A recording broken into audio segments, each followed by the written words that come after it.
दोस्तों आज जो कॉमिक्स हम पढ़ेंगे उसका नाम है सन्नी के दुश्मन। ये मनोज कॉमिक्स वालों की स्टोरी है और ये सेकंड पार्ट है। इसका पहला पार्ट है सन्नी। तो पहले आप उसको पढ़ लेना तभी आपको पूरी स्टोरी समझ में आएगी। इसका पहला पार्ट आपको मिल जाएगा प्लेलिस्ट में, मनोज स्टोरी का फोल्डर है उसके अंदर। तो यहाँ तक की स्टोरी हम पढ़ चुके हैं सन्नी में, अब पढ़ते हैं उससे आगे। शेर को कोई कैद नहीं कर सकता। दुश्मनों से निपटने की पूरी कोशिश कर रहा था मैं, किंतु कब तक? धड़ाक। किंतु कब तक दुश्मनों का मुकाबला करता मैं? आखिरकार उन्होंने मुझे पकड़ लिया। आकाश, रोजी तुम भाग जाओ रोजी, तुम्हें अपनी कोख में पल रहे मेरे बच्चे की कसम। उसे जाने दो, असली शिकार हमारे हाथ आ चुका है, ले चलो इसे पाकिस्तान। पाकिस्तान में मुझे तरह तरह की यातनाएं दी गई किंतु मैं नहीं टूटा। न जाने किस चक्की काटा खाते हैं ये हिंदुस्तानी कुत्ते। अपने वतन के खिलाफ इनकी जुबान क्यों नहीं खुलती?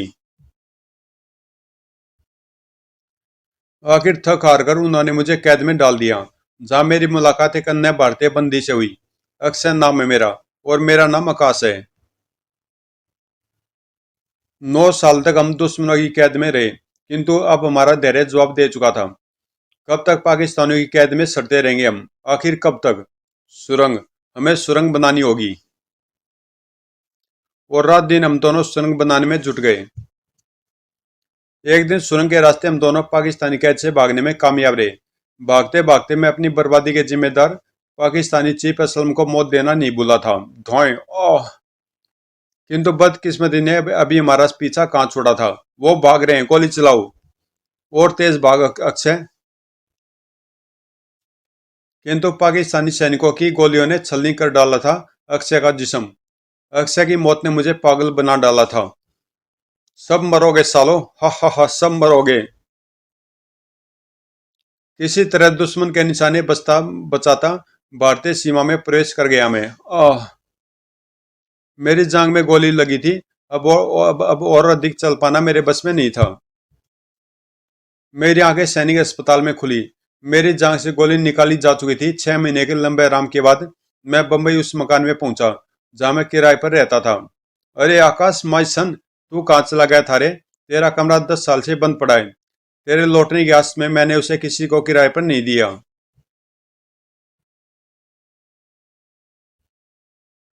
मैं दुश्मनों की कैद में फंस गया था हमारी आंटी।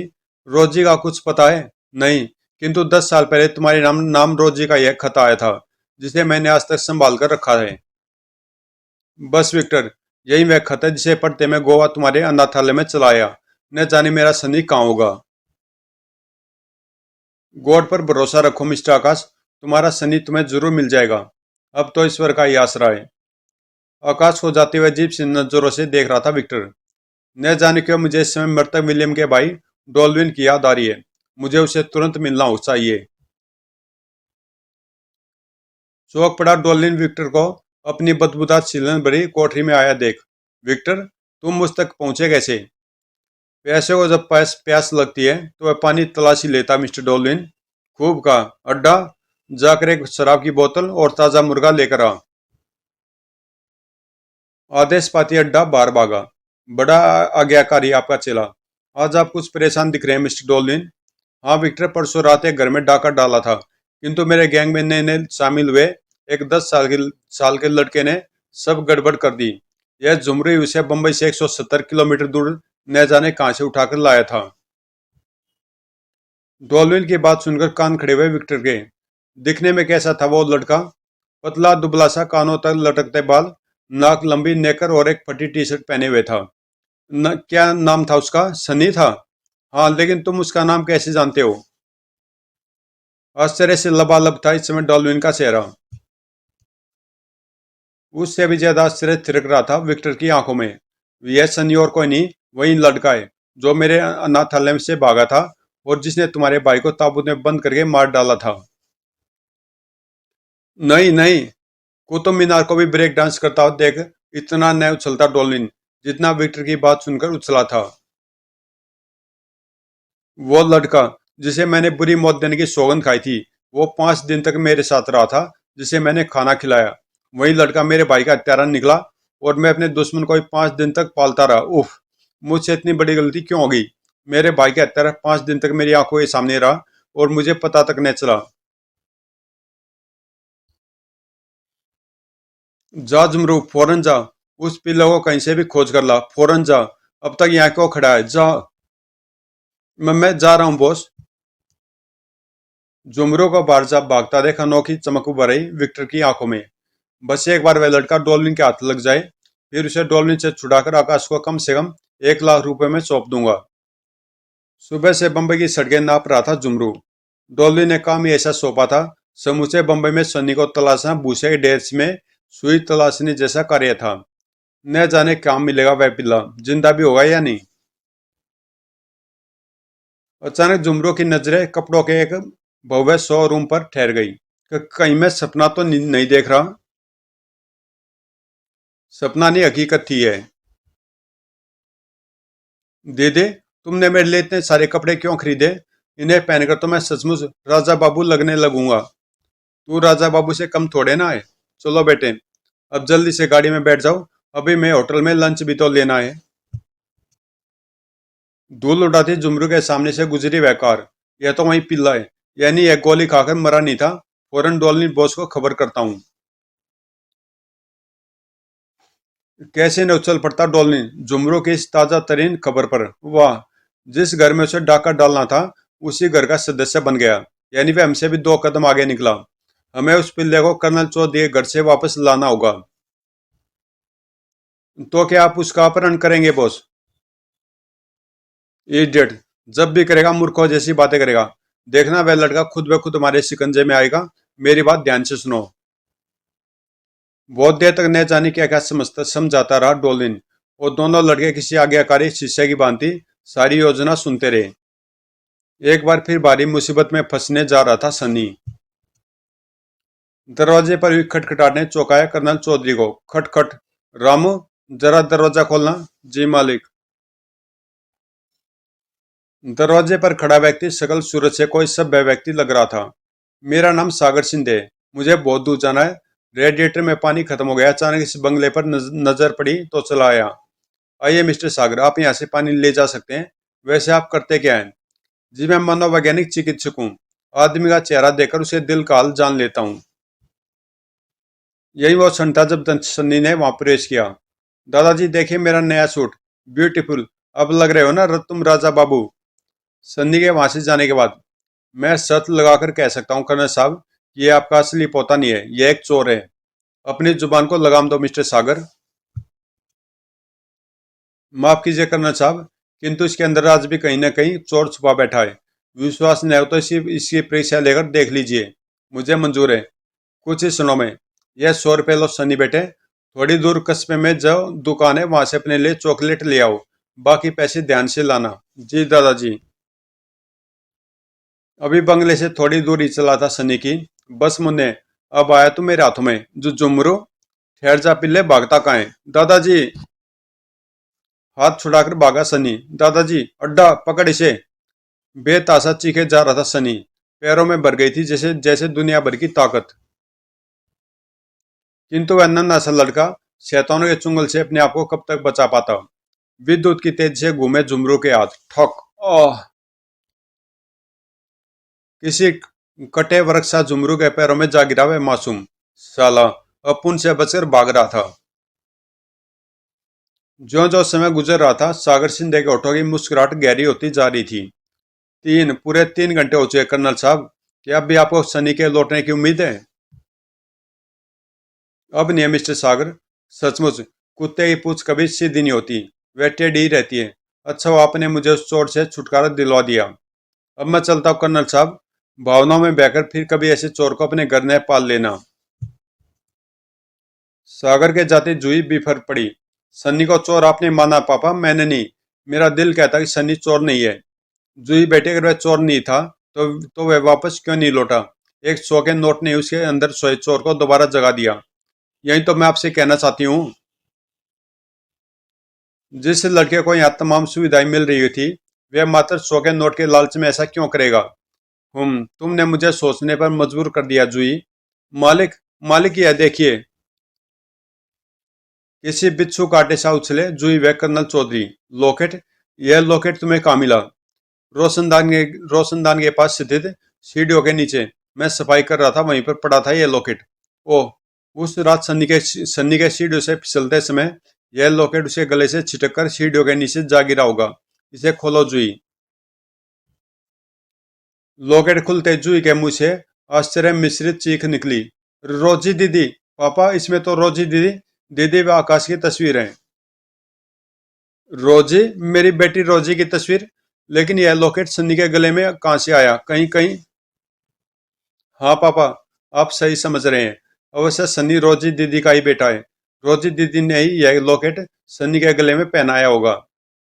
इस समय जुई व कर्नल चौधरी के चेहरे पर प्रसन्नता, उत्तेजना और रोमांच के जो भाव थे, उसकी सिर्फ कल्पना ही की जा सकती है। हे ईश्वर, सन्नी इतने दिन हमारे घर रहा और हमें पता ही न चला। काश यह लॉकेट थोड़ी देर पहले मिल गया होता पापा। मैं पहले ही कहता था जुई कि सन्नी की रगों में किसी आदर्श माँ का लहू दौड़ रहा है। सन्नी किसी अच्छे खानदान का लड़का है। किंतु रोजी दीदी की आकाश से शादी तो हुई नहीं थी, फिर सन्नी? उसका जवाब मैं देता हूँ जुई। दरवाजे पर खड़े आकाश को देख स्टेचू बने रह गए दोनों। आकाश, तुम इतने दिनों बाद? हाँ सर, यह सच है कि मैंने रोजी से शादी नहीं की, किंतु बिन ब्याही रोजी की कोख में मेरा बच्चा पल रहा था। उधर मैं पाकिस्तानी की कैद में फंस चुका था। रोजी को मेरे लौटने की कतई आशा न थी, इसलिए वह सन्नी को जन्म देकर उसे एक अनाथालय में छोड़कर हमेशा के लिए इस दुनिया से चली गई। मैं 10 साल बाद जब वापस लौटा तो यह पत्र मुझे मिला। मैं सीधा अनाथालय पहुंचा तो सनी वहां से भाग चुका था, और आज जब यहाँ आपसे मिलने पहुंचा तो सब कुछ खत्म हो चुका। लगता सनी मुझे कभी नहीं मिलेगा। रिलैक्स आकाश, तुम्हें ट्रेनिंग देकर मैंने ये भारतीय गुप्तचर संस्था में भर्ती करवाया था। तुम अपने बेटे के गम से टूट गए, मुझे देखो। 10 साल से अपनी रोजी बेटी की मौत का गम सीने में दबाई जी रहा हूँ। हमें सनी को तलाशना होगा। मुझे लगता है वह दोबारा दुश्मनों के चुंगल में फंस गया है। जूही ठीक कह रही है आकाश। न जाने सन्नी इस वक्त कहाँ होगा। बेचारा, हे ईश्वर, सन्नी की रक्षा करना। मैं पुलिस थाने जा रहा हूँ सर। इसके अलावा आप अखबार में इश्तिहार दीजिए, शायद कुछ पता चल जाए।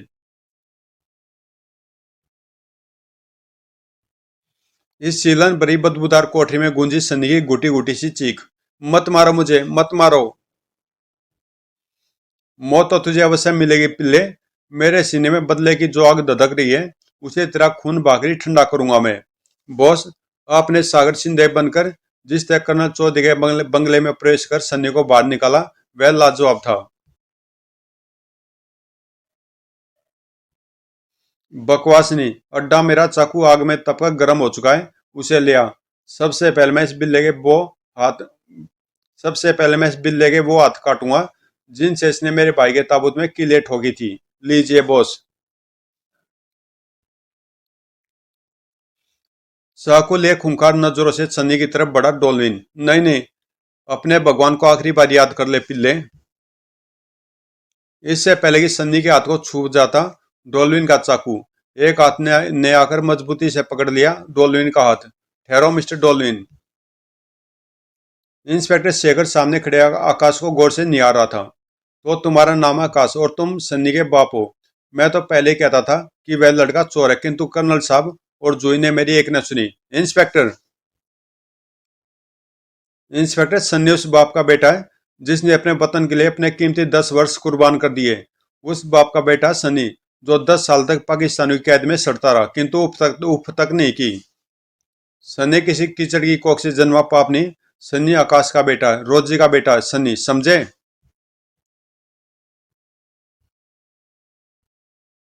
आई एम सॉरी आकाश, मैं सन्नी को ढूंढने में तुम्हारी मदद करूंगा। सर, हमें एक ऐसी इमारत का पता चला जहां शहर का नामी बदमाश डोलविन छुपा हुआ है। हो सकता है। गुड, फौरन उस इमारत का घेराव करो। मैं भी तुम्हारे साथ चलता हूँ इंस्पेक्टर। नहीं, भगवान ने चाहता हूँ बहुत जल्द सन्नी तुम्हें सौंप देंगे। इधर डॉल्विन को रोकने वाला हाथ विक्टर का था। पागल ने अपना डॉल्विन, यहाँ किसी भी समय पुलिस पहुंच सकती है। क्यों न इस लड़के को लेकर गोवा चला जाए। गुड, बहुत अच्छा आइडिया है। मैं इसे गोवा में अपने भाई की कॉटेज में ले जाकर उसी तरह ताबूत में बंद करके मारूंगा जिस तरह इसने मेरे भाई को मारा था। कुछ इस क्षणों में इस पुरानी कार में सवार थे सभी। जल्दी करो विक्टर, मेरे हाथी से मौत देने को मचल रहे हैं। अचानक जुमरू कार से नीचे कूदा। मैं आपके साथ नहीं जाऊंगा डोलिन बॉस। क्यों? मैं यहीं ठहरकर पुलिस पर नजर रखूंगा। जब यहाँ सब कुछ शांत हो जाएगा तो मैं गोवा चलाऊंगा। यह ठीक कह रहा है, इसे यहीं रुकने दो। अगले क्षण तीर की भांति भाग छुटी वह कार। जूम। उधर जुमरू दौड़ पड़ा एक अज्ञात दिशा में। समय कम और काम ज्यादा। कुछ समय पश्चात वह यहाँ था। मेरा नाम जुमरू है साहब, मैं सनी का पता बता सकता हूँ। लगभग चीख ही पड़ा आकाश। कहाँ है सनी? सनी को डॉलिन बॉस व विक्टर गोवा ले गए हैं। वहां वे उसका कत्ल कर देना चाहते हैं। लेकिन तुम यह सब कैसे जानते हो? क्योंकि मैं डॉलिन के गैंग का सदस्य हूँ। बचपन में कुछ बदमाशों ने मेरे मेरे नन्हे से भाई को चाकुओं से गोद डाला था। मैं उन बदमाशों को सबक सिखाने के लिए डॉल्विन के गैंग में शामिल हो गया। किंतु वे सभी बदमाश एक भिड़ंत के दौरान पुलिस के हाथों मारे गए। न जाने क्यों सन्नी में मुझे अपना छोटा भाई नजर आया। कल अचानक मुझे खून की उल्टी हुई। डॉक्टर ने चेकअप के बाद बताया कि मुझे ब्लड कैंसर है।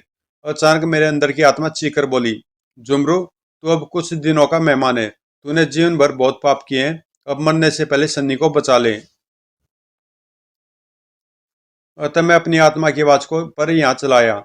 सन्नी को बचा लीजिए साहब। सन्नी बच जाएगा तो मुझे लगेगा कि मेरा छोटा भाई एक बार फिर जीवित हो उठा है। जुमरू को अपने सीने से खींच लिया कर्नल चौधरी ने। गोवा में इवन गांव के पास एक कॉटेज में मिलेगा सनी। रुक जाओ आकाश। किंतु पाकिस्तानियों की नाक में दम कर देने वाला भारत का यह लाडला अब कहाँ रुकने वाला था। जूम। गोवा की खूबसूरत लोकेशन के बीच बसा एक छोटा सा गांव इवन। इसे सीधे मेरे भाई की कॉटेज में ले चलो। लॉर्ड डॉल्विन, आ गई तुम्हारे भाई की कॉटेज। हा हा हा। इस लड़के को उठाकर कॉटेज में लिया अड्डा। इवन गांव से थोड़ी दूर पर स्थित यह कॉटेज अब सुनसान पड़ी थी। इसी कॉटेज में सन्नी ने डॉल्विन के भाई विलियम को ताबूत में बंद कर किलो से ठोक डाला था। समूची कॉटेज खाली पड़ी रहने से मकड़ियों व चमगादड़ों का डेरा बन चुकी थी। यह रहा खाली ताबूत। इस लड़के को ताबूत में लिटा दे अड्डा। अड्डा ने आदेश का पालन किया। नहीं, मुझे मत मारो। किंतु वहां सनी की पुकार कौन सुनता। डॉल्विन पर जैसे जुनून सवार हो गया था। हा हा हा, कीले भी हैं थोड़ी भी, और यह ढक्कन भी। ठहर जाओ डॉल्विन, ताबूत में सनी नहीं तुम लेटोगे।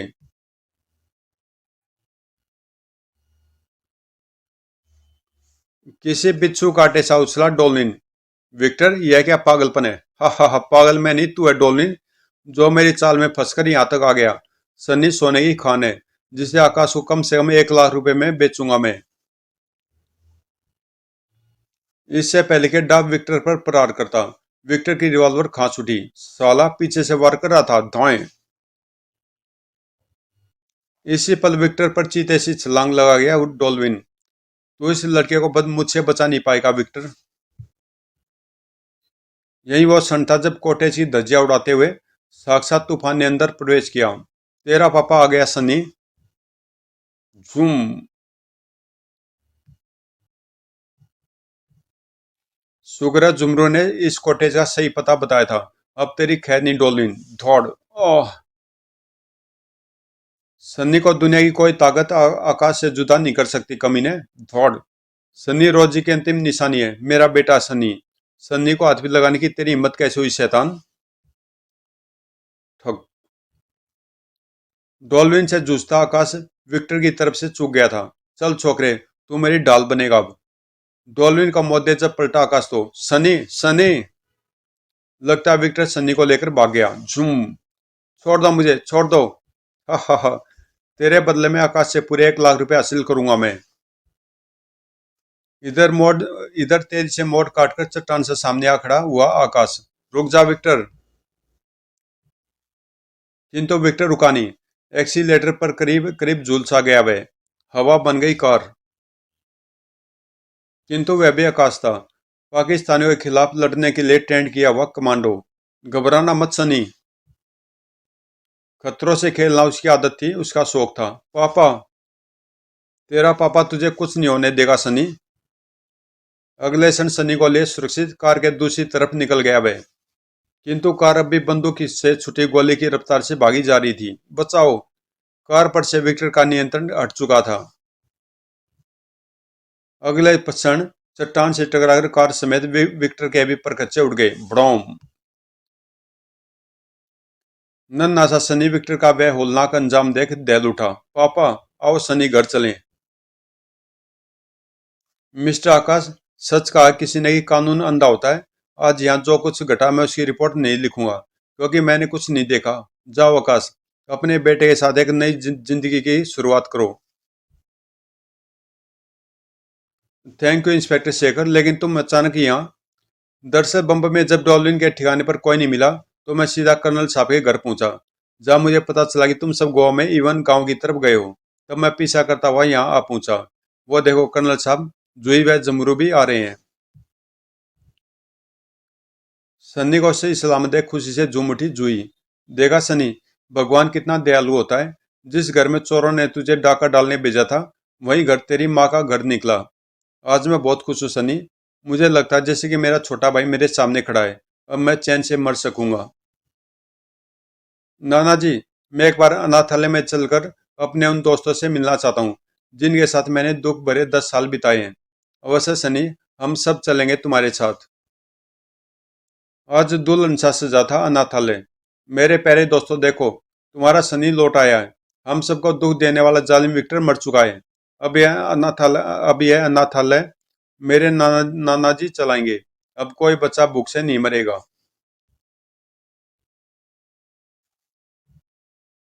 अब किसी सन्नी को भूखा पैसा कोठरी में कैद नहीं होना पड़ेगा। यह अनाथालय एक परिवार की तरह होगा। इसका नाम मेरे उस दोस्त के नाम पर रखा जाएगा, जो खुद मरकर भी मुझे अनाथालय से आजाद करवा गया, अर्थात टॉमी अनाथालय। हमारा सनी जिंदाबाद। बच्चों को बाहर नारे लगाता छोड़ इस कोठरी में चला आया सनी। यह वही कोठरी थी जहां विक्टर ने सनी को भूखा पैसा कैद किया था।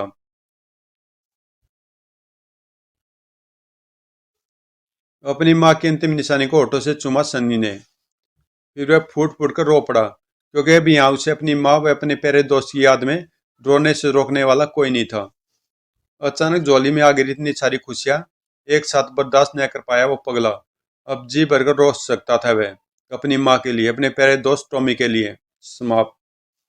तो दोस्तों, ये कॉमिक्स यहीं पे समाप्त होती है, और मिलते हैं किसी अगले कॉमिक्स में।